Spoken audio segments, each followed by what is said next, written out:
vivons une période de mutation numérique pour les entreprises dont la vitesse ne se dément pas, induisant une accélération de la dématérialisation des documents, des processus, des relations et une hyper-flexibilisation des structures.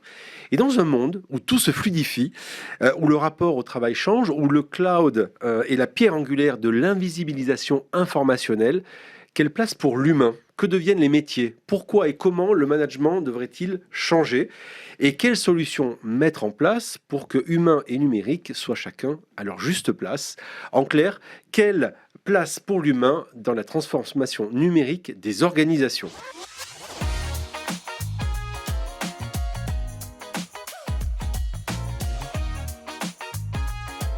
Café Cloud 2030. Explorer demain pour comprendre le cloud d'aujourd'hui.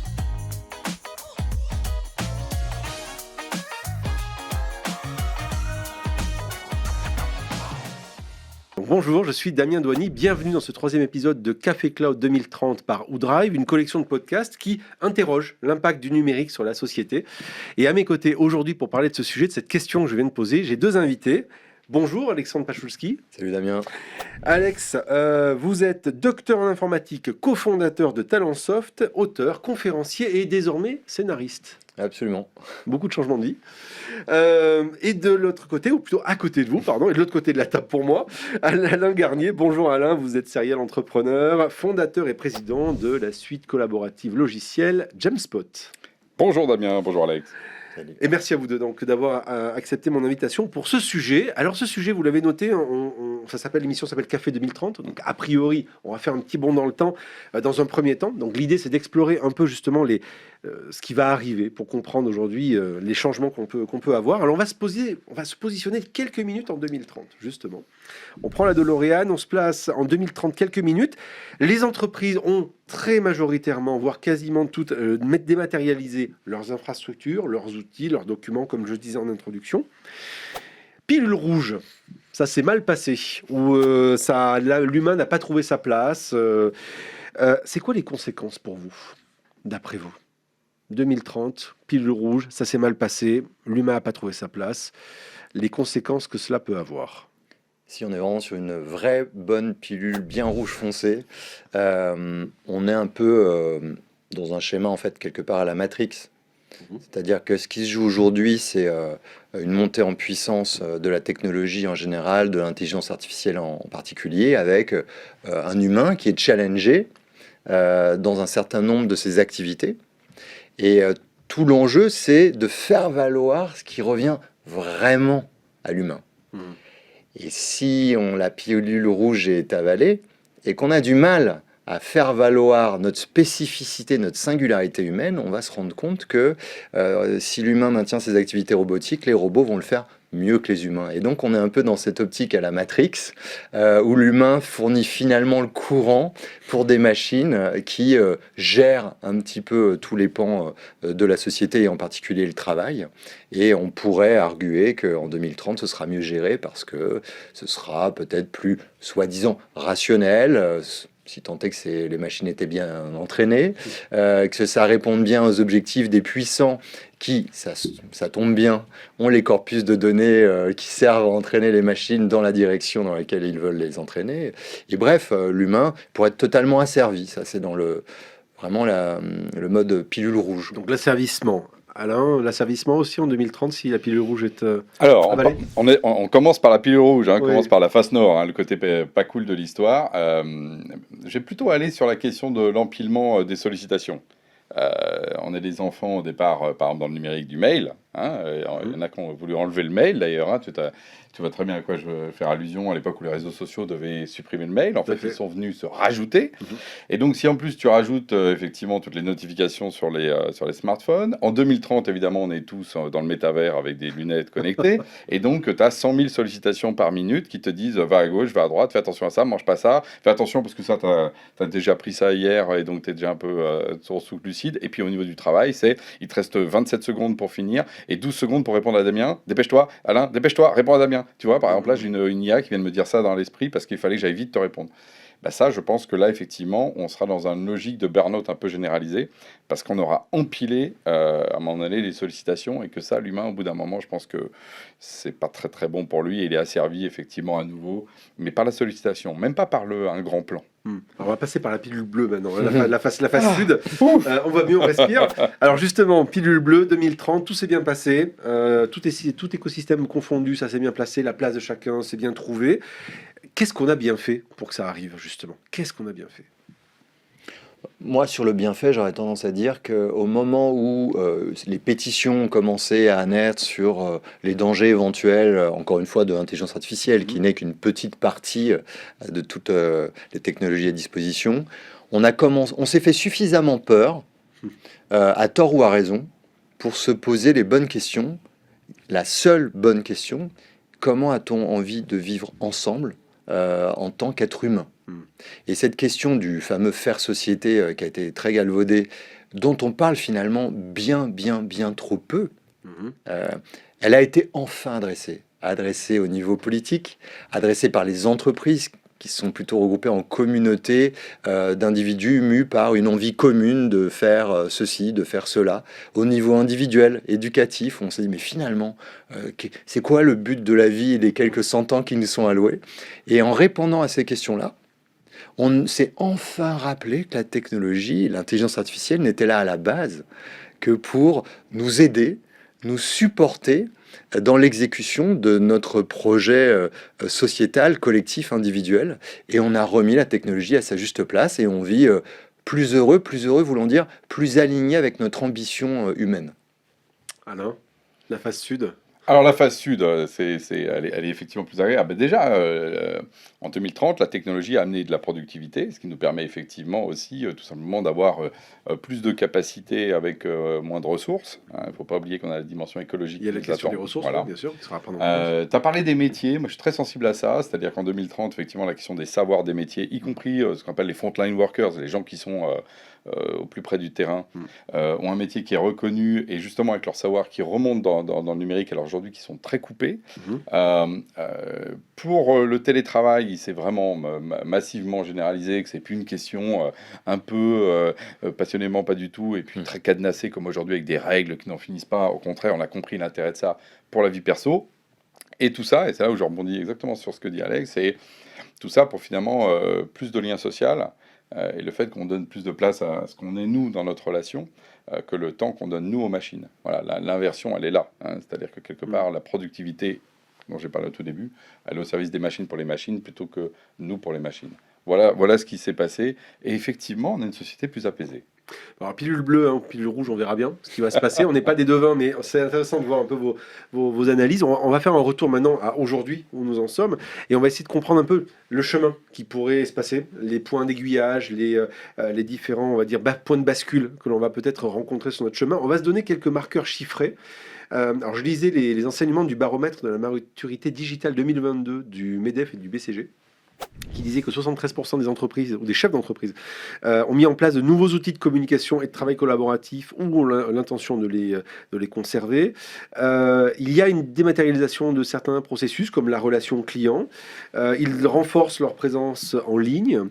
51% n'ont pas encore débuté ou même envisagé la valorisation des données, l'usage des données, peut-être par manque de compétences, justement parce que 61% déclarent ne pas avoir recruté les bons profils ou ne pas trouver les bons profils. Et dernier chiffre, si on prend l'état de la numérisation des entreprises, c'est un baromètre Digital Workplace de 2023, on voit que les salariés en fait, ont accès aux outils digitaux collaboratifs depuis majoritairement 1 à 3 ans seulement, à 45%, et à plus de 3 ans à 39%. La moitié des collaborateurs se déclarent satisfaits des outils digitaux. Alain parlait du métavers justement tout à l'heure. Dans les technologies émergentes, en gros, personne ne se voit vraiment ni dans la réalité virtuelle, ni dans la réalité augmentée, ni dans l'AI, ni dans le métavers. Globalement, les managers, entre 15 et 16% se voient un peu tous dans ces outils-là ou utiliser ces outils-là. Majoritairement, à 60%, les managers ne pensent qu'ils n'utiliseront aucune de ces initiatives et 78% des collaborateurs pensent qu'ils n'utiliseront aucune de ces initiatives. Donc, je répète, réalité augmentée, virtuelle, AI, métaverse, voire même robotique. Ça vous parle, ces chiffres? Ça vous dit quelque chose? Bah, déjà, je serais curieux de savoir parmi les 78%, quel était le chiffre parmi ces personnes-là, de personnes qui ne pensaient pas pouvoir travailler un jour de leur jardin sur Teams toute la journée, en étant très satisfaits de leur situation. C'est-à-dire qu'à un moment donné, l'utilisation de l'outil, elle vient en alignement avec un choix de vie, avec une volonté d'équilibre pro-perso. Et donc, je pense qu'on se trompe en permanence avec le Covid, en l'occurrence le confinement, a montré que ce que l'on croyait impossible le devenait parce que tout d'un coup, il y a un élément structurant qui change. Moi, mon avis là-dessus, il faudrait pas faire une pause, je crois pas aux pauses, et malheureusement, on en est peu capable, mais il faudrait regarder un petit peu qu'est-ce que l'on apprécie au travail, qu'est-ce que l'on fait qui ne devrait pas être fait. Alors, je vais donner des exemples extrêmement concrets. On prend les recruteurs. Les recruteurs aujourd'hui trient beaucoup de CV. Ça, c'est une activité très robotique. Une machine peut trier les CV. Le job d'un recruteur, c'est pas de trier les CV en fonction du TOEIC ou du choix de l'école d'ingénieur. Le choix d'un recruteur, c'est d'établir une relation avec des gens qu'il rencontre et de se poser la question, comme en couple, est-ce que finalement je me projette avec cette personne? Qu'est-ce que je lui offrirais? Qu'est-ce qu'elle pourrait faire pour moi? Typiquement, quand on commence à trier le job d'un individu en se disant mais ça n'a rien à voir avec un job humain, ça, pourquoi on fait ça? Et puis, on a raison de trier les CV en fonction du TOEIC et de l'école, c'est toujours d'actualité. Il faudrait, métier par métier, regarder un peu sa copie et se dire, bon, ok, à l'heure de l'intelligence artificielle, de d'automatisation, qu'est-ce qui devrait être automatisé? Qu'est-ce que je fais d'automatisable mais en fait que je ne devrais pas faire, et ainsi de suite. Donc moi, je pense qu'il faudrait un petit peu vraiment qu'il y ait un grand effort collectif, comme parfois, quand on était petit, on demandait à nos parents de ranger notre chambre. Et c'était le nettoyage de printemps. Moi, j'attendrais ce nettoyage de printemps avant de répondre à quelque enquête que ce soit. Parce qu'à partir du moment où je comprendrai mieux, dans mon travail, dans ma vie de tous les jours, trier le grain de livret, ce que je devrais continuer, pas continuer, et comment je devrais le faire, à partir de ce moment-là, moi, je me ferai un avis de citoyen sur le fait que le nouveau casque de réalité virtuelle d'Apple, tiens, peut-être ça peut me servir, peut-être pas, mais je crois que les gens sont incapables, à date, d'apposer un regard sur le bien fondé de ce qu'ils sont en train de faire. On court, parce qu'on a pris l'habitude de courir, mais à un moment donné, on sait même pas où on va, en fait. Oui, c'est la question quelque part un peu du sens, complètement du sens. Alain, dans ces chiffres-là, il y a des choses qui sont surprenantes ou pas? Moi j'aime beaucoup la perspective que tu mets de ces chiffres-là, parce que alors que on est par exemple dans le rejet de l'IA, qui est la technologie, on va dire, d'aujourd'hui dont tout le monde parle dans les médias ou dans l'usage, en fait, par exemple sur les technologies collaboratives, qui sont des choses qui sont assez anciennes, en plus de 20 ans, on s'aperçoit aujourd'hui qu'elles sont tout juste en train d'être déployées. Et donc ça veut dire aussi qu'il faut voir un peu, on parle de 2030, la lenteur finalement de propagation des technologies, même si à un moment donné, quand il y a les effets de phase, elles arrivent très rapidement. Et en général, avant qu'elles arrivent, effectivement, on a beaucoup plus de gens qui imaginent qu'ils ne peuvent pas le faire que de ceux qui pensent qu'ils peuvent le faire. Même si, alors là c'est l'autre point aussi, on parle de l'IA.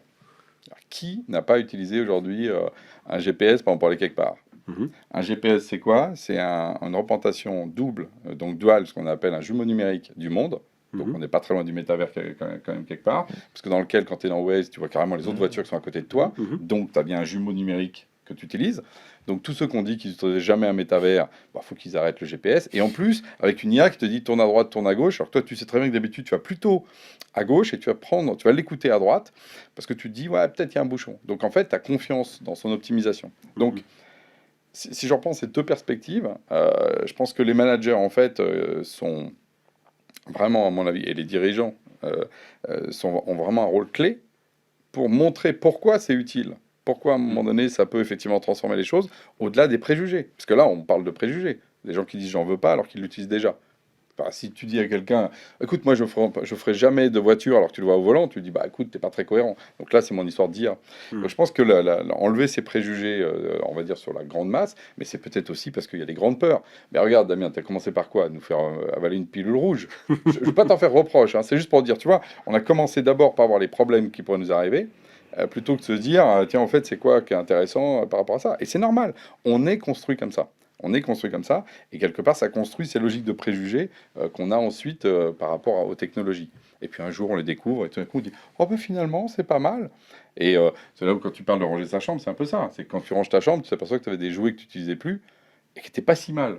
mais qui était encombré par tout ce que tu avais par terre et qui t'empêchait aussi justement de redécouvrir ça. Donc il y a vraiment une question, et d'ailleurs pour moi le travail qu'on fait là, de podcast, c'est vraiment aussi d'apporter un peu un autre regard que un peu le fait de répéter des choses qu'on entend tous les jours et des grandes peurs. C'est la responsabilité de qui ou de plusieurs personnes peut-être, hein. Parce que là on parle des salariés par exemple, mais on a parlé à quelques instants de l'exemplarité peut-être des dirigeants, on a parlé des RH. C'est quelque part l'accompagnement vers cette dématérialisation, cet accompagnement vers ce changement des processus qui donc sont de plus en plus dématérialisés parce que mis dans le cloud, parce que numérisés, parce que dataisés. Qui est-ce qui doit accompagner ça idéalement? C'est la responsabilité d'une personne, de plusieurs personnes, d'une collectivité? Pour moi, si on revient sur le cadre, alors pas seulement sociétal, mais par exemple celle des entreprises. Oui, d'entreprise, c'est notre sujet, ouais. Pour moi, l'élément clé, c'est celui de la direction générale. Et de la même façon, toi, tu as des chiffres là qui sont vraiment intéressants. Moi, je t'en donnais d'autres qui sont ceux de l'Observatoire d'Arctus, qui également étudie ça, qui sort de 2023. Quand la direction générale, par exemple, sur les outils collaboratifs, pilote, d'accord, et donc explique pourquoi c'est intéressant, on l'inscrit dans la stratégie, tu as 43% des salariés qui vont être promoteurs et seulement 30% qui vont être détracteurs. Quand il n'y a pas de pilote de la direction générale, en gros, on dit « Ah, il faut un outil collaboratif, mais la direction générale s'en désintéresse », tu passes à 15% de promoteurs et 62% de détracteurs. Et pourquoi? Parce qu'à un moment donné, si la direction générale embarque pas l'intégralité dans l'entreprise de manière alignée, le terme important, on va pas aligner le CODIR. Finalement, chacun dans le CODIR va avoir ses peurs personnelles, entre les pros, ceux qui vont être les laters, ceux qui veulent pas y aller en attendant les autres, je prends pas de risque. Au contraire, les early adopters qui vont y aller à fond, en essayant d'être des promoteurs comme ça, après à faire des grèves pour dire collaboration. Voilà. Et donc, tu as une espèce de... Et puis alors, les gens, les employés disent « Oh là là, on va attendre que là où ils se mettent d'accord ». Et donc, je pense que la direction générale a un rôle clé pour embarquer son CODIR et ensuite l'intégralité. Ça, les chiffres sont assez éloquents là-dessus. Il n'y a pas un rôle aussi quand même des RH, ou tout au moins des DSI aussi, parce qu'en fait tout ça c'est des outils, enfin, il y a tout un maillage entre l'installation des outils, la promotion, le fait de les faire adopter, il y a beaucoup de choses. Moi j'aime bien, pour repartir sur ce que dit Alain, un peu, il y a la direction et puis il y a les citoyens, j'allais presque dire, et les individus au travail. Et moi j'aime bien l'idée de co-responsabilité, parce qu'au milieu, tu as les managers, tu as la RH, tu as la SIMI. En fait, à la base, la direction, le mot dit la chose, les instances dirigeantes vont donner le cap de ce que l'entreprise souhaite faire. Aujourd'hui, il y a une injonction à ce qu'au-delà de ce que l'entreprise souhaite réaliser, elle explique aussi la manière dont elle veut le réaliser. Et cette manière-là, donc c'était le sens de la loi PAC, de la RSE, c'est un peu le pourquoi, la mission qui doit être inscrite aujourd'hui. Et donc il y a cette responsabilité de se dire à un moment donné, peut-être que je ne dois pas aller vers de la surproductivité, je ne dois pas forcément croître à tout coup, mais je dois croître d'une certaine manière. Par exemple, dans le respect de consommation des ressources à disposition. Parce qu'on sait bien qu'encore une fois, on vit sur une planète finie. De l'autre côté, ce qui a changé, je trouve, moi, depuis que je travaille, c'est qu'on n'était pas autorisé, quand on a démarré à travailler, moi j'ai 49 ans, à dire tiens, j'ai le droit de faire ci, j'ai le droit de faire ça au travail. Aujourd'hui, c'est presque l'extrême inverse. Les gens revendiquent. Moi, j'ai quand même des gens qui sont partis en Grèce, alors qu'ils travaillaient à Paris, sans me prévenir, à l'ère post-Covid, en me disant, après tout, le télétravail est autorisé, j'ai le droit de travailler n'importe où. Oui, mais il y a quand même un peu une notion de bon sens aussi, que si tu vas en Grèce, on se verra plus, et ainsi de suite. Donc aujourd'hui, on a poussé le bouchon trop loin, mais il y a une responsabilité de la part des gens à se dire, finalement, est-ce que la façon de travailler proposée par les dirigeants me convient, oui, non. Et qu'est-ce que ça veut dire, ça, par rapport à l'acceptation de la technologie? Ça revient encore au projet à la fois du collectif et de l'individu. L'enjeu, c'est de faire rencontrer ces deux projets qui soient alignés. Et ensuite, la technologie, elle va être saisie très facilement quand on se rend compte qu'elle permet d'aller plus rapidement vers le cap qu'on a fixé ensemble. Mais justement, Alex, la technologie, est-ce qu'il n'y a pas eu dans cette logique de transformation digitale des entreprises, qui n'est pas finie quand on voit les chiffres, hein, on est encore qu'au milieu du gué. Est-ce qu'il n'y a pas une dimension un peu techno-push de la part des entreprises, peut-être par une logique de solutionnisme technologique, hein, qui est en gros de dire, allez, maintenant on numérise tout, on migre les données dans le cloud, on dématérialise les processus, on change tout, parce qu'il faut le faire, parce que c'est le sens de l'histoire, parce que c'est la modernité, parce que sais-je. Est-ce qu'il y a toujours d'avoir une dimension de techno-push, à votre avis, vous qui avez été ou qui êtes éditeur de logiciels, ou est-ce qu'aujourd'hui ça change? Non, écoute, moi je trouve que j'ai fait Talentsoft dans cette idée de on va numériser ce qui était avec du papier. Quand les entretiens étaient sur du papier, ils ne servaient à rien. Simplement parce qu'ils n'étaient pas partageables. Donc à partir du moment où le numérique permet une transmission plus facile, je trouve ça globalement positif. Mais l'exemple est vraiment pertinent et je l'ai vécu. C'est que quand tu faisais un truc idiot sur papier, quand tu le numérises, c'est plus efficacement idiot. Donc l'enjeu, c'est prendre l'alibi de la digitalisation, de la numérisation pour te dire, bon, je vais y gagner si je m'interroge une nouvelle fois sur le bien fondé de ce que je suis en train de faire. Donc moi, je suis plutôt favorable à ça parce que je vois dans la technologie l'opportunité. Mais elle ne se transforme vraiment en opportunité que s'il y a une réflexion qui accompagne sa mise en place et qui se dit, rappel d'abord du cap. On est bien d'accord que c'est par là, c'est pas pour servir juste les intérêts des actionnaires et remplacer des gens parce qu'on va se faire plus de pognon. C'est pour que, par exemple, le bien-être au travail soit un peu plus assumé et ancré. Donc, ok, on est d'accord, on va donc utiliser cette technologie. Et ensuite, dans ses vertus, dans un monde global de transmission, de partage, de travail à distance, tout ça va plutôt dans le sens de l'histoire, mais encore une fois, dans des cadres qui s'appellent la culture. Et là, la RH a un rôle fondamentale, où elle doit faire respecter un cadre, mais aussi innover, pas être juste un juriste. Elle doit proposer une évolution des cadres. C'est là où, voilà, il y a des gardiens du temple, mais tout le monde doit quand même, à mon avis, regarder le même cap et aller de l'avant et pas freiner les cas de fer. Moi, je vois Alain qui sourit parce qu'il doit se dire que des fois, il doit y avoir des frictions entre Bien sûr. direction, RH, les systèmes d'information qui veulent imposer ou proposer une solution. Il y a... Et un quatrième acteur qui est le métier. Et pour moi, justement, toute la question, elle est plutôt de se dire comment est-ce que je fais travailler une équipe, hein, on pourrait parler de groupe, moi j'aime bien la musique, donc comme un groupe de musique où on a 4 instrumentistes différents et qui chacun ont leur capacité. Et il faut les faire travailler ensemble. Si tu donnes par exemple le pouvoir, la direction générale se retourne vers le DSI et dit, donc DSI, DRH, on va dire métier et direction. Ils se retournent vers le DSI en disant, écoute, c'est à toi de faire la transformation digitale. Mais le DSI va penser outils. Oui. Et même si en tant que personne, il est un peu conscient du métier, parce que ça fait 20 ans qu'il est dans la boîte, même si d'un point de vue RH, c'est pas un sauvage, donc il va avoir pensé qu'il faut former les gens et les transformer, globalement, il va avoir quand même une orientation, ce que tu as appelé techno-solutionnisme. Bon. Inversement, si je me tourne vers la RH, je dis vas-y, c'est toi de faire cette transformation de l'entreprise. On va penser talent, recrutement, comportement. Mais oui, mais sauf qu'on ne change pas les outils et on ne change pas la façon dont on fait le métier. On est toujours aussi... voilà, les trucs idiots sont démultipliés. Bon. Et le troisième, c'est les métiers. C'est comment est-ce que je réponds à un client. Quelle est la structure même de ma proposition de valeur. Bon, moi, ce que je pense, c'est que tant qu'on ne fait pas travailler ces gens-là au même niveau, et c'est là où la direction générale, son job, c'est de ne pas mettre le DSI plus fort que le RH, plus fort que le métier. C'est là où souvent, ce que je vois moi dans les modes dysfonctionnels, c'est bon, forcément il y a toujours un chouchou, c'est la vie. À un moment donné, puis on va préférer par exemple l'un des trois parce qu'on par exemple, on est en retard d'un point de vue techno, donc on va pousser le DSI, etc. Ça je comprends. Mais la différence, c'est quand tout d'un coup on en oublie un. Quand nous, les DRH ne sont pas dans nos projets collaboratifs. Quand le DSI, finalement, c'est lui qui dit, écoute, c'est Microsoft, et puis c'est tout, c'est comme ça, par exemple. Ou quand la RH dit, de toute façon, les outils, ça ne sert à rien, c'est tous les mêmes, ce qui compte, c'est les gens. Bah non, c'est pas vrai, les outils différents, je suis désolé, on n'a pas les voitures, elles peuvent être différentes, il y a des vieilles voitures, des nouvelles voitures, il y a des voitures qui polluent, d'autres qui polluent pas. On ne peut pas dire que les outils sont pareils. Donc, tant qu'il n'y a pas à un moment donné, et c'est là où la direction générale, c'est pour ça que je suis revenu à ça, c'est pas où elle va, comme l'a très bien dit Alex, et qu'elle n'est pas, on va dire, en égalité avec finalement son codir, bah, c'est là où justement ça peut aller dans le décor. Si par contre elle est juste et qu'elle décide, en général, bah, ça va plutôt dans le bon sens. Oui. Non, juste le problème, c'est le temps. C'est que tout ça prend du temps.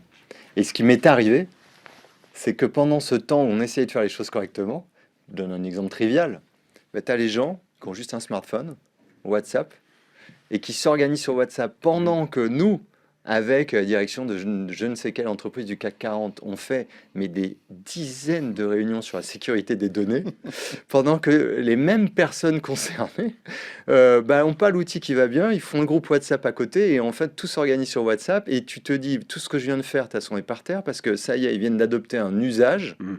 Et soit je leur impose un usage dont ils ne vont pas vouloir parce que dans leur vie de tous les jours, ils font l'inverse. Soit je me dis, ok, donc ça fonctionne bien. Donc partant du principe qu'ils veulent faire ça, comment je peux le faire dans les conditions acceptables pour moi? Et donc, tu as quand même la dure loi de la réalité qui est que les gens aujourd'hui sont 1000 fois plus libres qu'il ne l'était de s'organiser en aparté. C'est le fameux printemps arabe, on peut reprendre ça il y a 10 ans au niveau politique, mais tu pourrais prendre ça dans tous les compartiments du jeu.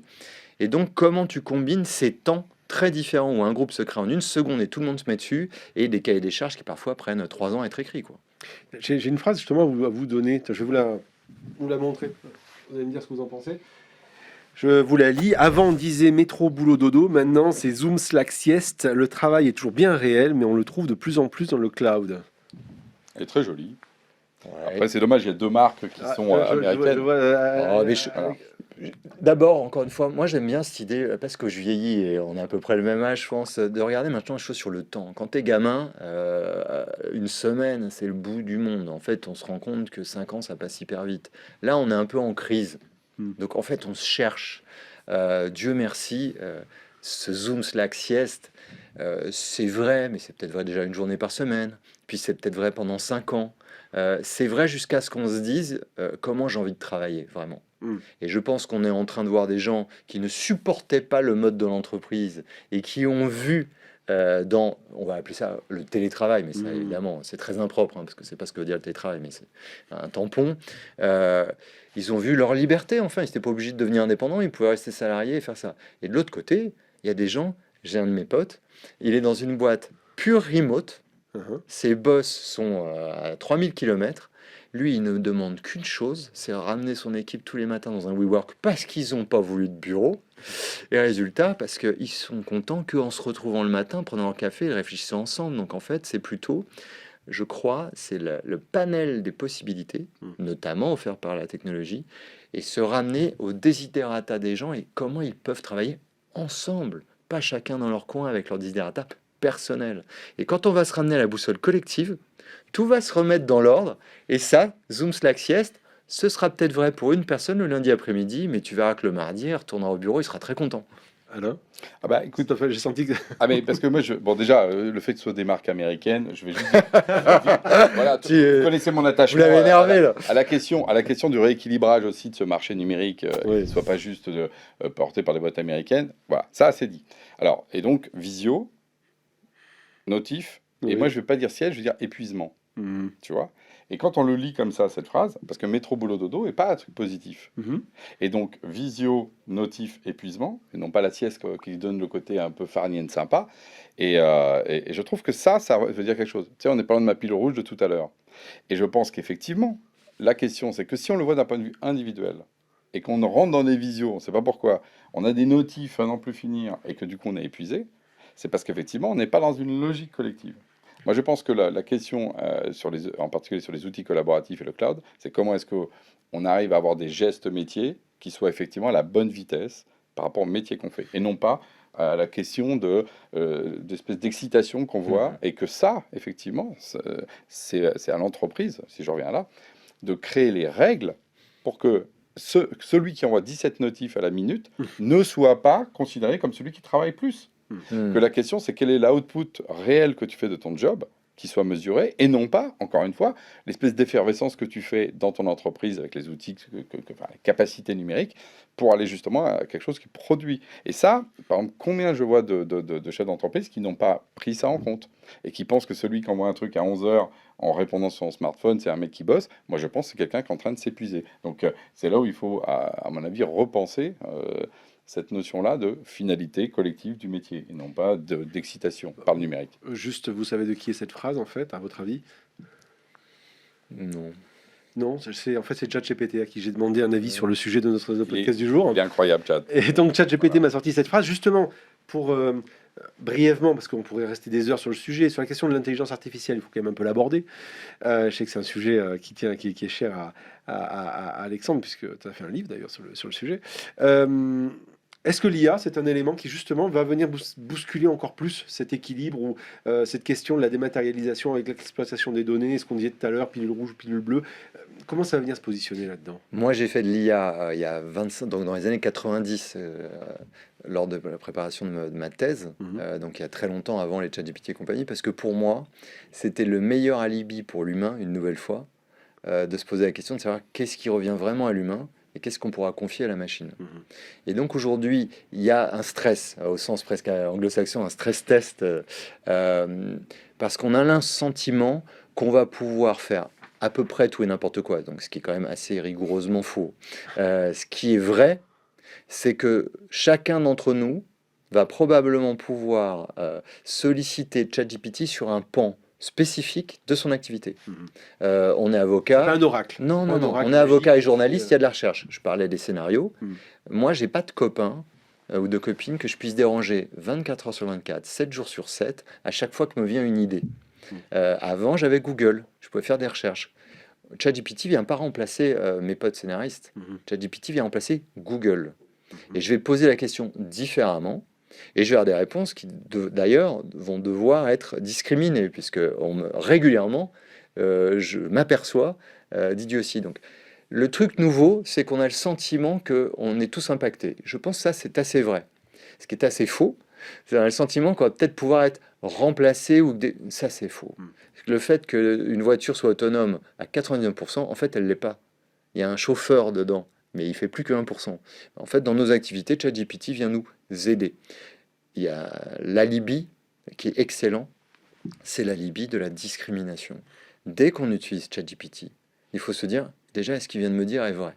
Donc en fait, c'est du temps gagné et en même temps, il faut vérifier à côté. Parce que si je commence à lui faire confiance aveuglément, à l'heure qu'il est, j'aurais préparé une interview avec Christophe Lambert où je lui aurais dit, alors vous sortez avec Sophie Marceau depuis 1980 au moment de la boom. Parce que c'est ce que m'avait dit ChatGPT.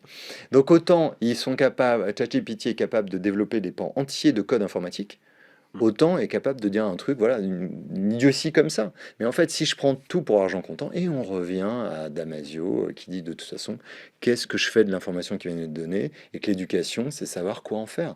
Donc moi, je suis très confiant si ça nous fait suffisamment peur pour qu'on ne prenne plus pour argent comptant tout ce qui vient d'un écran. Et là, je suis ravi. Alain? Bah, je suis très d'accord avec ce qu'on dit, Alex. C'est-à-dire que la différence qu'il fait entre impacter, tous impacter, mais pas tous remplacés. Et je pense que par contre, on est dans le moment de sidération, parce qu'il y a quand même un moment de sidération. Ouais. C'est marrant parce qu'il dit effectivement, tu vois, on a des parcours très différents qu'Alex, et il y a des choses en commun. C'est que moi, j'ai fait aussi de l'IA et j'ai même fait de l'agent conversationnel dans les années 90. C'est ça mon fantasme, parler de machine. Et donc les trucs que je faisais à l'époque, ils étaient un peu neuneux, quoi. C'était drôle par contre, mais un peu neuneux. Et là, ChatGPT, il est parfois drôle, mais il est surtout impressionnant. Et tu nous l'as démontré. Par exemple, tu vois, on n'arrive pas forcément à voir ce qu'il fait, et il peut remplacer le truchement humain, mais il est plutôt en appui. Mais je suis d'accord avec toi, il remplace qui? Plutôt Google. Quand on regarde où on en est aujourd'hui, c'est plutôt un remplaçant de Google, génératif en plus. C'est-à-dire que là où avant il fallait lire 6 pages, ouvrir des onglets, essayer de se faire une idée là-dessus, là il condense ça et te le donne. Bon.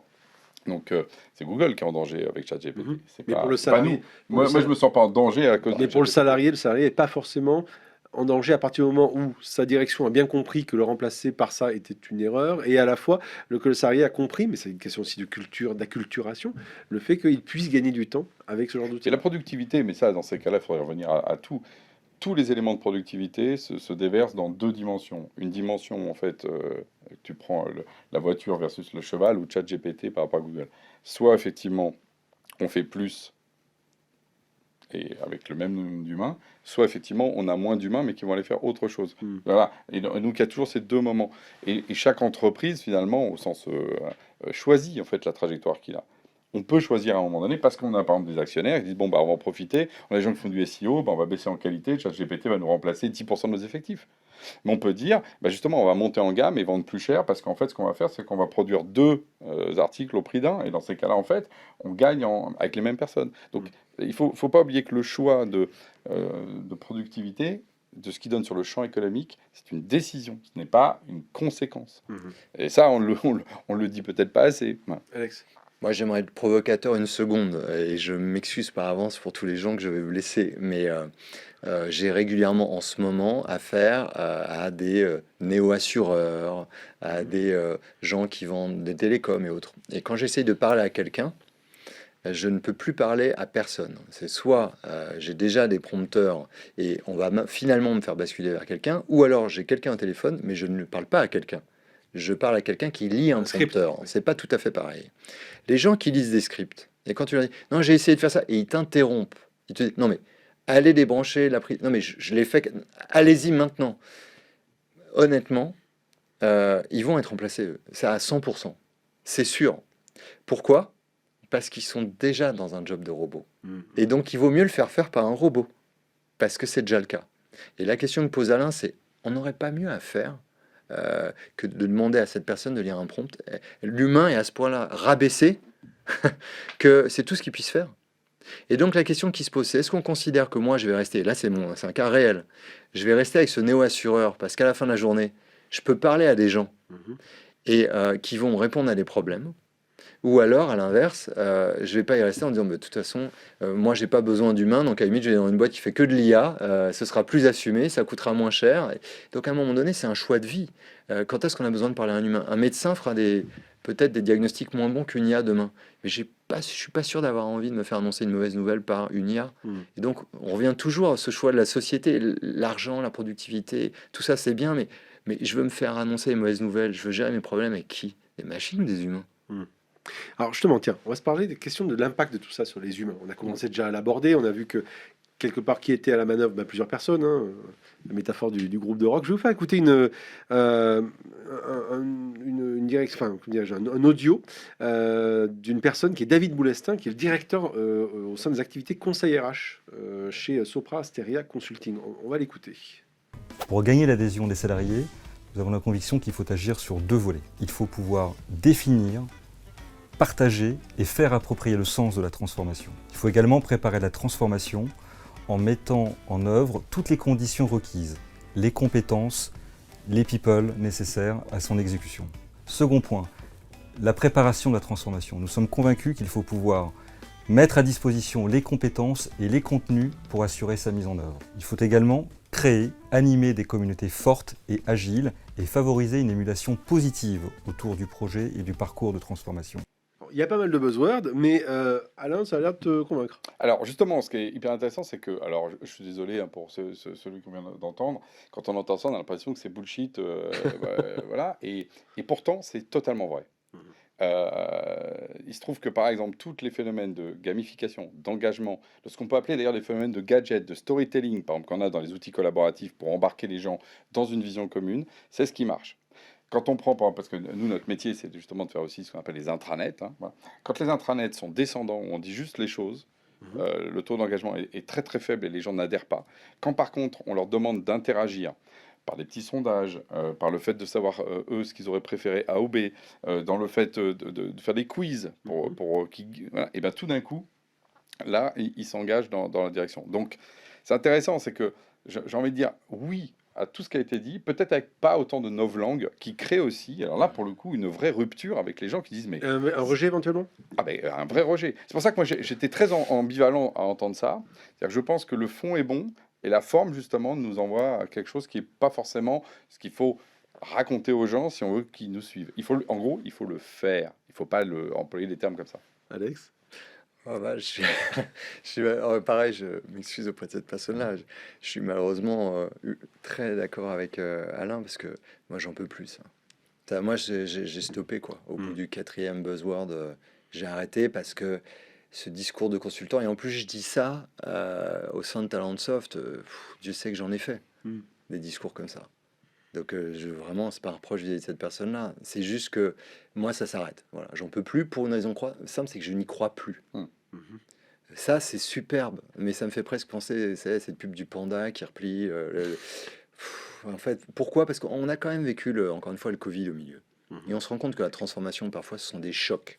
Donc, d'un côté, il n'y a rien de plus efficace qu'un choc où tout d'un coup, tout le monde est capable de s'aligner. Donc, il doit bien y avoir des raisons.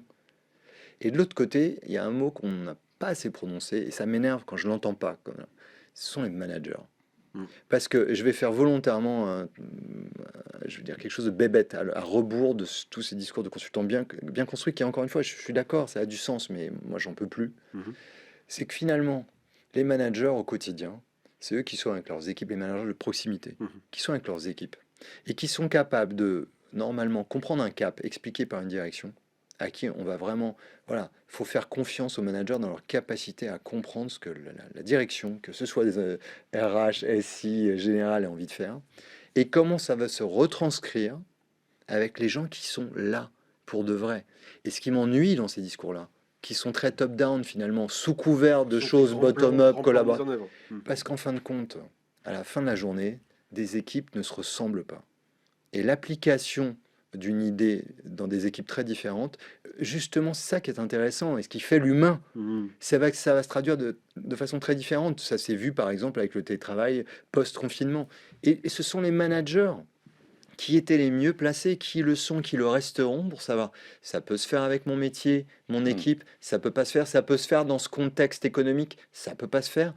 Et à la fin, il faut faire confiance à quelques personnes qui sont les managers, même si parfois c'est des énormes entreprises, c'est peut-être des milliers de managers, plutôt qu'un plan sur 4 ans qui, avant même qu'il soit terminé aujourd'hui, il y aura eu un PET. Si c'est pas l'Ukraine, c'est le Covid. C'est pas le Covid, ce sera autre chose. Donc les plans quinquennaux, j'y crois de moins en moins, honnêtement. Alors là, c'était une méthode qui était expliquée. Ce qui est intéressant quand on parle des managers, justement, moi je voyais pareil un chiffre, donc toujours de l'étude baromètre Digital Workplace, Digital Workplace, qui dit sentiment de vivre une révolution avec la transformation numérique, salariés, ou plutôt managers 74%, non managers 51%, 23 points de différence entre les deux. Comment on aligne des équipes quand on voit déjà ce sentiment, ce décalage qui manifestement il y a entre non-managers et managers? Comment on arrive à mettre en place les bonnes méthodes, les bonnes manières de faire pour que tout le monde aille dans le bon sens ou ait envie d'y aller? Là, Damien, tu vois, c'est encore autre chose. Si tu demandes d'ailleurs au top management, ils ont encore un taux supérieur. Donc là, je prendrais... Un taux supérieur de défiance ou de... de considérer que c'est encore plus une mutation. D'accord. Donc là, il faut plutôt prendre le problème. Pour moi, là, c'est normal que ce soit pas aligné. Si tu veux, on peut pas demander, parce que c'est bien ça, pourquoi à un moment donné les gens choisissent par exemple d'être employés et non pas par exemple auto-entrepreneur ou patron d'une boîte. Parce que justement ils ont envie dans leur temps de pas être encombrés par les questions par exemple de stratégie ou de trésorerie. Donc le fait qu'il y ait à un moment donné une conscience différenciée là-dessus, pour moi c'est pas un problème d'alignement, c'est un problème de rôle justement. D'accord. Tu vois, et ça, après, on peut toujours demander, il faudrait que tout le monde soit aware de tout. Non, les gens, ils ont pas envie d'être aware de tout, et ça fait partie aussi de la liberté qu'on leur laisse. Par contre, la question de l'alignement, c'est plutôt, est-ce que du coup, et là, je rejoins vraiment ce que disait Alex, si par exemple la question c'est, on n'est pas assez engagé justement dans notre transformation, c'est quels sont les trucs concrets qu'on peut faire dans notre métier tous les jours pour faire ça, et pas de dire, on va faire de la gamification. Qu'est-ce que ça veut dire? Parce que ça, c'est un concept creux. Alors qu'en fait, par contre, gamifier des commerciaux terrain, par exemple, qui font du porte-à-porte, c'est pas la même chose que de gamifier des devs sur GitHub. On voit bien, ça n'a rien à voir. Et d'ailleurs, une petite boîte qui n'a pas les moyens peut faire des trucs de gamification sympas, mais employer ce même terme, au bout d'un moment, ça le casse, parce qu'en fait, on va utiliser des choses qui généralement sont un peu grossières et sont justement un peu bullshit. On en revient bien à ça. Donc moi, je pense qu'il faut vraiment revenir au truc très très concret du métier, du terrain. C'est comme ça, effectivement, aussi qu'on donne du sens. Et le manager de terrain, tu as employé le terme de terrain, je crois 3-4 fois, je suis assez d'accord là-dessus. Il faut aller au plus près du terrain si on veut que les choses évoluent, y compris pour la transformation numérique. Et la grande erreur, c'est de penser que ça se fait de manière globale. C'est bien pour ça que d'ailleurs je suis aussi en combat sur la question du déploiement d'outils américains unilatéral. Vous voyez, c'est pas parce qu'ils sont américains, je l'ai toujours dit, c'est parce qu'ils sont unilatérales. Quand tu te rapproches du terrain, il faut avoir des outils différenciés. Voilà. Et donc, ça veut dire diversité et non pas monopole. Vous voyez, c'est aussi moi ça derrière qu'il y a cette... Et je pense que ça, c'est essentiel. Et que la facilité, c'est de déployer la même chose, simplifiée par tout le monde, avec des consultants du BCG qu'on a payé très cher. Ça, je pense que c'est vraiment la dernière chose à faire en transformation digitale. Il y a un point que j'ai souligné, enfin que j'ai vu aussi dans cette notion de digitalisation des outils, des processus, des métiers. On parlait notamment du télétravail tout à l'heure. C'est que on a constaté que il y avait une liberté qui pouvait se créer sur le télétravail, peut-être pas aller en Grèce, mais tout au moins voilà, avoir cette flexibilité du travail qui était donnée et pourquoi certains étaient plus à l'aise avec que d'autres sur ce sujet-là et pourquoi pas. Mais ce qu'on a noté aussi, c'est que, outre le fait que certains disaient que des fois ça pouvait distendre les liens, mais on l'a entendu tout à l'heure, finalement il faut laisser un peu à chacun la liberté de finalement de trouver la bonne formule. Il y a aussi une question que j'ai notée qui est des dérives des fois qu'on peut avoir. Lorsqu'on numérise, on peut dataifier, c'est-à-dire on peut avoir des données, on peut quantifier, on peut fliquer. Donc, autrement dit, on peut regarder qui est devant son Teams, pas devant son Teams ou son outil. Je ne veux pas parler de Teams pour faire de la pub à un outil, mais on est connecté ou pas à son outil collaboratif ou pas, etc. Et on a pu constater qu'il y avait derrière ça aussi la volonté de se dire, je vais pouvoir quelque part, pas forcément surveiller, je dis fliquer, c'est peut-être un mot fort, mais on peut vérifier un peu la productivité ou se rassurer de se dire, la personne n'est pas là, mais elle travaille. Est-ce qu'on est dans le vrai ou dans le faux quand on entend ça? Et est-ce que ça, quelque part, c'est pas quelque chose qui peut être aussi un rebutoire par rapport à cette volonté d'accompagner tout le monde dans ce changement? Ce qui est vrai, c'est que moi, encore en 2007, on crée TS et qu'on fait des entretiens annuels numériques, tout le monde nous dit c'est du flicage. D'accord. Ce qui est sûr. Pourquoi? Parce qu'à un moment donné, effectivement, les informations sont plus nombreuses sur les individus, elles sont enregistrées, elles sont consultables par N personnes. On va se rendre compte de ça. Pourquoi aujourd'hui, dans l'État du Montana, il y a un sénateur qui veut interdire TikTok parce qu'il se dit, en fait, la Chine est en train d'observer ce que fait la personne dans le Montana qui fait ces vidéos. Le mot qu'on n'a pas prononcé et que j'allais prononcer sur la question d'avant, c'est le mot de la confiance. Moi, je pense que le cœur du réacteur, c'est la confiance. J'ai moi-même mené une expérimentation autour de l'intelligence artificielle avec, désolé Alain, Microsoft qu'on utilisait.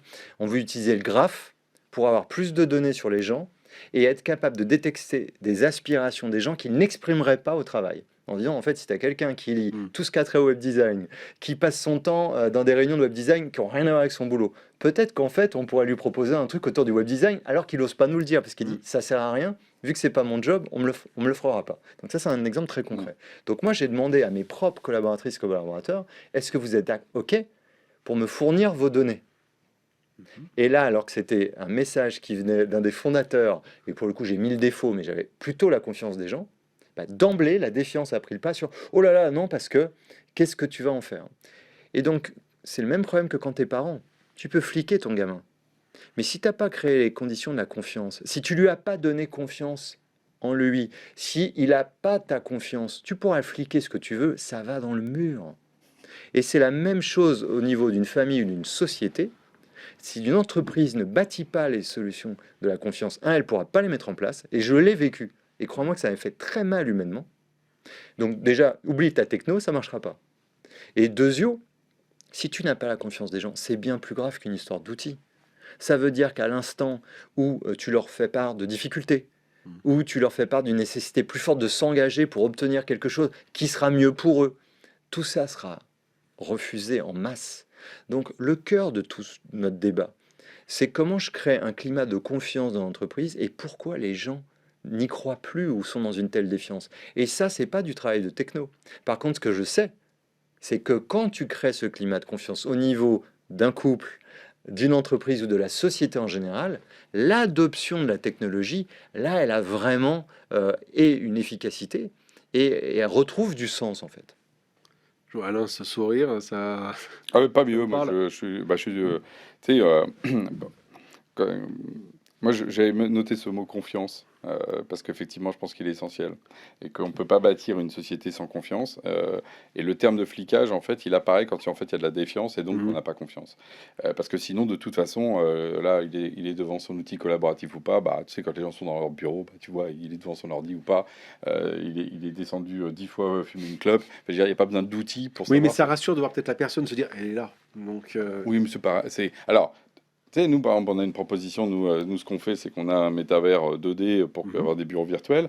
Et c'est moins d'ailleurs un problème de flicage que de lien social. Parce que le problème, là, on parle du flicage. On voit le panoptique avec des gens qui surveillent. Mais en fait, le pire qu'il y a avec les visios, par exemple, dont on parlait tout à l'heure, c'est que les gens sont seuls, en fait.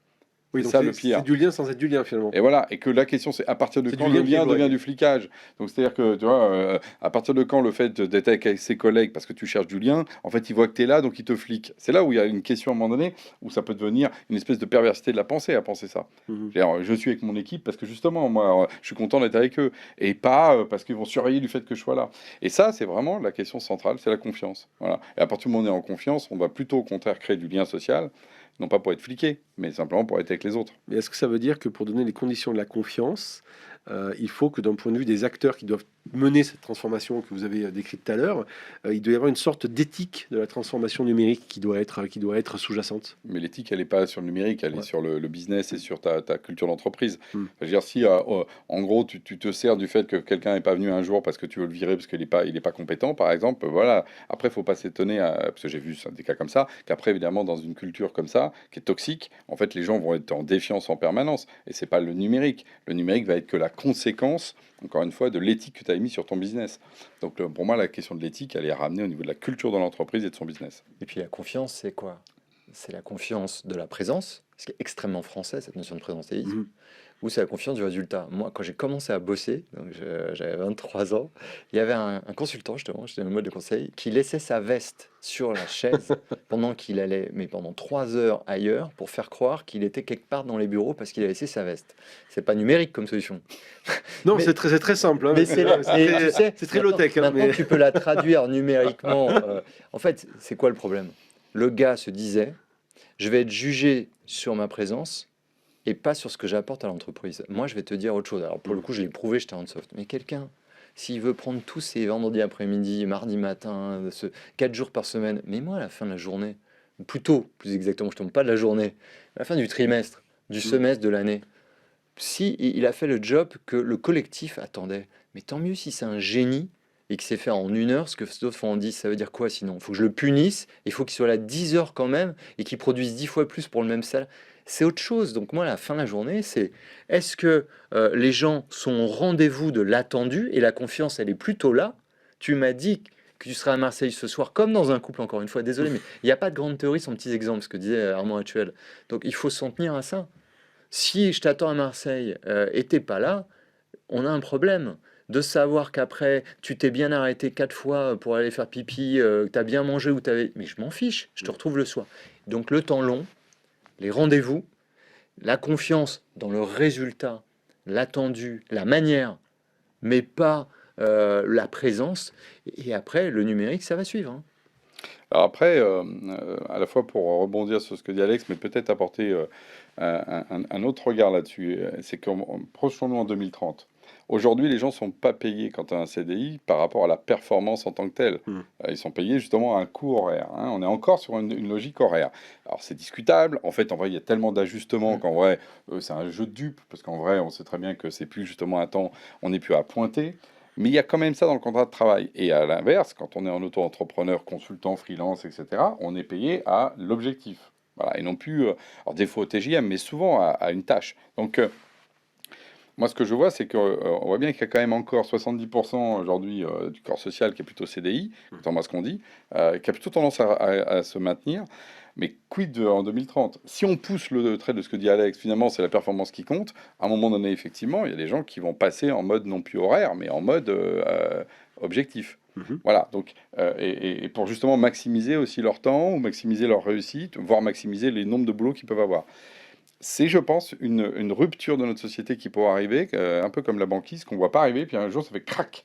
Parce qu'effectivement, on pourrait avoir tous les CDI qui sont basés sur le temps, où il n'y aurait plus que les métiers où il n'y a que le temps qui compte. Ailleurs, les gens sortiraient du mode temps. Donc ça, tu vois, par exemple, dans les tendances sociologiques, on voit arriver, il pourrait vraiment y avoir un changement majeur là-dessus. Il y a un dernier point, parce qu'on est à la fin de cette émission, il y a un dernier point qu'on n'a peut-être pas abordé, parce qu'on parle de transformation numérique, d'alignement, d'accompagnement, de mise en œuvre. Mais il peut y avoir donc du désalignement, des rejets éventuels ou de la méfiance. Mais il y a aussi peut-être toute la question de l'appropriation de ces outils. Il y a un chiffre qui est frappant, c'est les 13% d'électronisme en France. Donc en clair, il y a 13% de gens qui sont soit n'ont pas les outils pour se connecter à tout ce qui est numérique, Internet ou autre, soit ne savent pas. Il y a une crainte d'utiliser certains outils. Ils n'y arrivent pas. Est-ce qu'en entreprise, dans une entreprise qui, d'ici 2030, serait dans une logique de dématérialisation des informations, de la donnée, des relations, etc. Est-ce que par-delà les rejets éventuels ou les craintes qu'il peut y avoir, il y a aussi cette notion d'électronisme? En gros, des gens qui n'osent pas dire qu'ils ne savent pas, peut-être qui aujourd'hui bidouillent avec ce qu'on leur donne et ça va, quoi. Mais si demain c'est la norme, qu'est-ce que ça va donner? Je pense que ça va donner ce que ça donne déjà aujourd'hui. C'est-à-dire qu'en fait, il y a plein d'endroits où effectivement les gens sont en situation d'électronisme. Ça les crée des grandes souffrances au travail d'ailleurs. Souvent, il ne s'est pas pris en charge par la hiérarchie parce que ça fait partie des choses qu'on n'ose pas dire. Mais c'est vrai qu'on manque cruellement de formation. Moi, je vois par exemple le fameux Excel que tout le monde utilise. Le nombre de gens qui ne savent pas finalement servir d'Excel dans ses capacités et qui font des heures carrées à continuer à faire des copier-coller alors qu'ils pourraient faire des tableaux croisés dynamiques en 20 secondes. Bon, et donc on est dans cette situation-là. Je pense que il y a une logique aussi d'éduquer. Il ne faut pas croire que parce que les jeunes sont plus dans le numérique, en fait, ils sont pas en électronisme. Parce qu'en fait, c'est pas parce que tu as passé 6000 heures sur TikTok que tu es capable de faire un tableau Non, croisé dynamique. quand on regarde Voilà. les chiffres, globalement, bien sûr qu'il y a des populations peut-être plus âgées, mais globalement, c'est pas forcément le cas. Non, c'est pour ça ce que je dis. C'est pas parce que tu as fait du TikTok que tu sais faire un tableau Mm. croisé dynamique, pour prendre mon exemple qui est concret. Et donc, tu es en situation d'électronisme, pour moi, vis-à-vis du niveau qui est attendu pour justement être dans ce système. C'est un vrai sujet de formation continue, tout simplement. Et tu reviens à une problématique sociétale. C'est pour ça que le numérique est fascinant. C'est qu'à chaque discussion autour du numérique, tu reviens forcément à un zoom arrière où tu regardes les choses plus globalement. Liberté, égalité, fraternité. L'égalité des chances n'existe que si tu mets les gens dans des conditions à peu près similaires. Or, on sait parfaitement que ce n'est pas le cas aujourd'hui. Ce qui veut dire quoi? Que si dans l'entreprise, tu voulais qu'il y ait une forme d'égalité des chances, il faut s'assurer. Regarde, ce que tu dis est ultra vrai sur Excel. Imaginons ChatGPT. Mhm. Ça veut dire qu'il y a ceux qui vont savoir le manier tout de suite. Ça va être plus performant, voire plus original, voire plus surprenant. Et puis ceux qui sont à se dire, mais c'est quoi un prompt? Et puis comment j'y accède? Et donc, il y a une forme, pour moi, comme l'école, dans l'entreprise, il faut l'envisager un peu comme une école et se dire, il y a un certain nombre de prérequis qui doivent être appropriés. ChatGPT, on en parle du matin au soir. En tant qu'entrepreneur, je me dois d'expliquer aux gens de quoi il s'agit. Donc nous, ce que l'on faisait concrètement chez Talentsoft, à 18h, souvent, on proposait, ça allait de Alan Carr, comment j'arrête de fumer, à c'est quoi ChatGPT? On faisait venir des Alain, des Octave Klaba, et en fait, le but du jeu, c'est ça. C'est d'envisager l'entreprise ce temps communautaire, parce que finalement, c'est une communauté d'individus où on passe 8 à 10 heures par jour sur 40 ans. Alors peut-être sur plein de communautés maintenant, mais en tout cas, c'est quand même 45 ans, 10 heures par jour. Et ben, je prends des heures qui, pour l'employeur, le retour sur investissement, pour être concret, pour que ça arrive, c'est de se dire, je vais y gagner. Parce que si les gens utilisent mieux les macros, ils vont être plus efficaces. Ou peut-être que ça peut faire baisser un niveau on va dire de rejet ou de Et moins oui, de méfiance. et Et de puis stress. c'est sociétal, merde, quand on est employeur, On est on responsable. est aussi individu, quoi. Et en tant qu'individu, en charge d'un certain nombre de gens, parce qu'on a une responsabilité, c'est aussi la responsabilité de ne pas laisser des gens sur le carreau. Et à un moment donné, et tant pis si ça coûte du blé, encore une fois, si les gens ne raisonnent qu'avec des tableaux Excel, moi je préfère voir des machines à la tête de ces entreprises. Ouais, je suis d'accord. Alors là, pour aller vraiment dans le sens d'Alex, c'est qu'en plus, quel plaisir aussi de faire par exemple une masterclass en interne. Moi, bonheur. on en fait régulièrement sur des différents sujets. Quel bonheur de voir effectivement les gens s'interroger, progresser, finir par les discussions d'ailleurs C'est un bonheur. philosophico-politiques. Et c'est vrai que ça fait partie pour moi du bonheur d'être un chef d'entreprise plutôt que d'être effectivement, ou sinon, il faut être un financier qui s'intéresse juste à l'argent. Mais s'intéresser aux personnes, c'est s'intéresser à leur devenir et en particulier à ce qu'ils savent et à leur progrès, à leur connaissance. On va clore cette émission. Je vais vous demander votre formule magique. C'est quoi sur la question de la dématérialisation numérique, qui était le sujet de l'humain, qui était le sujet de cette émission aujourd'hui, entre la pilule rouge et la pilule bleue, la face nord et la face sud. Aujourd'hui, finalement, ce serait quoi votre feuille de route ou les éléments clés qu'il ne faut pas rater pour réussir son chemin critique vers justement cette numérisation, dématérialisation dans le cloud ou autre, et le rapport à l'humain? Moi, c'est deux extrêmes. C'est repasser des politiques aux hommes ou femmes d'État en refixant vraiment un cap. D'un côté, en se disant vraiment, voilà comment on aimerait vivre ensemble et donc d'imaginer comment la technologie servirait. Et après, zoomer et revenir sur chaque individu, sa situation et comment justement elle pourrait s'insérer dans ce cap, c'est-à-dire sans tomber dans l'individualisme, comment ça servirait à la personne et comment cette personne contribuerait au bien commun. Si tu reviens à la notion d'intérêt individuel, je pense que tu craques tout. Mais si tu ne te concentres que sur l'individu, tu peux tomber dans un égoïsme et là, dans un silo à extrême. Donc il y a vraiment une vision globale dans laquelle les gens peuvent s'insérer et ensuite une prise en compte vraiment très empathique et très concrète de la situation de chacun. La question qui est extrêmement dure, c'est pour ça que je ne suis pas politicien et je suis très content de ne pas l'être, c'est comment on fait pour amener cette attention à chaque individu aujourd'hui. Et je crois que la crise qu'on est en train de voir justement, c'est une crise de l'attention aussi individuelle. Et donc voilà, sans tomber dans l'état-providence, moi c'est vraiment ces deux axes qu'il faut combiner. Traduction de l'entreprise, la direction, la vision, et de Exactement. l'autre côté les métiers où les Et gens... les managers, je reviens sur les managers de proximité qui vont vraiment porter attention aux gens tout en rappelant que ils bossent pour une entreprise et que s'ils trouvent que les dirigeants sont idiots, que le cap est idiot, que la culture leur va pas, il faut partir. Alain ? Moi, pour les chefs d'entreprise, en tout cas, le chemin, c'est pour moi, effectivement, revenir au métier, parler du collectif, parce que je pense que c'est celui qui emmène tout. Et 3, dans une logique, effectivement, aussi de diversité. Donc, diversité des points de vue, du CODIR, de tous les gens du CODIR, de diversité de la technologie, parce qu'on a trop de monopoles qui nous étouffent. Donc, en fait, c'est vraiment cette question-là, pour moi, le succès. Et par contre, le faire dans un temps qui est un temps à la fois très court, d'accélération, parce qu'effectivement, on est face à WhatsApp, et dans un temps long, c'est-à-dire on sait où on va, quel est le cap. Et ça, c'est pas facile non plus à faire, parce qu'il faut oser se jeter à l'eau, et en même temps, on sait qu'il faut apprendre à nager, donc c'est un peu les deux dimensions. Pour finir sur vos conseils, vous avez quelque chose je sais pas, une lecture, une écoute, un visionnage, quelque chose que vous aimeriez donner aux gens qui nous écoutent pour aller plus loin sur toutes ces réflexions? C'est quoi votre livre, film, audio, podcast de chevet? Moi, j'aurais tendance à dire, je suis plus dans les séries aujourd'hui. Et je parlais d'Extrapolation, indépendamment des qualités de la série. Je trouve qu'Extrapolation, c'est une série sur Apple TV qui se passe en 2037. Actuellement, moi, ça m'a foutu une baffe, en fait. Parce que vraiment, les premières minutes du premier épisode, c'est 2037, mais en fait, c'est aujourd'hui. C'est tout brûle, on peut plus respirer. Et puis tu t'imagines à New York, tu t'imagines au Canada en ce moment, et puis sûrement en Australie ou en Corse cet été. Et en fait, quand on réalise ce que ça pourrait être demain, je trouve que tout ce qu'on vient de se dire aujourd'hui, le fameux choc, la fameuse pandémie-like, c'est à un moment donné la prise de conscience de, en fait, on croit qu'on peut continuer comme ça, mais en fait, on peut déjà plus. Donc, qu'est-ce qu'on doit changer? Et moi, ces séries actuelles me font très, très, très peur. Et en même temps, je crois qu'elles sont quand même nécessaires pour se dire, en fait, mon petit intérêt individuel, mon petit bien-être, mon petit confort, de toute façon, si c'est comme c'est dit en 2037, le confort, on va vite l'oublier.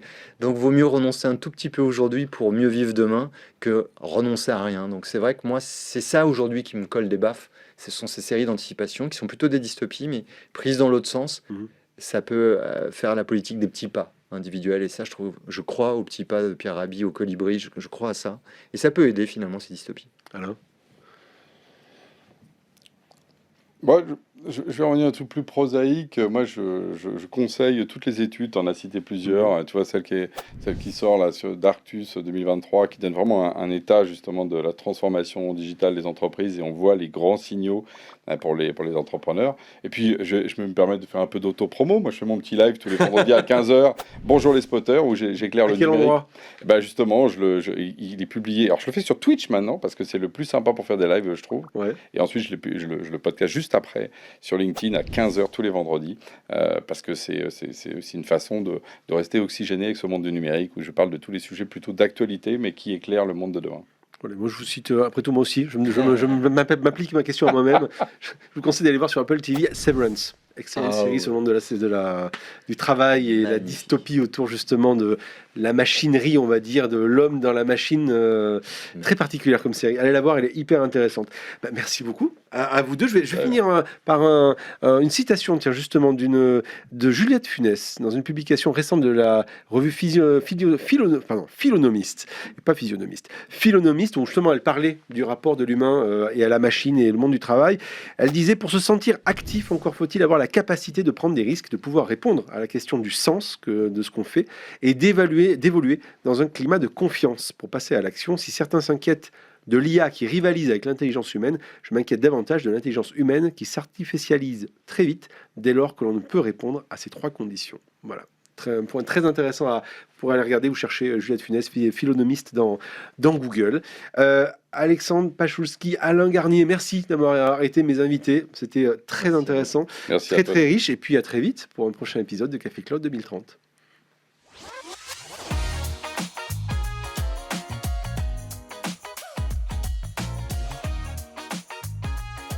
Café Cloud 2030. Explorez demain pour comprendre le cloud d'aujourd'hui.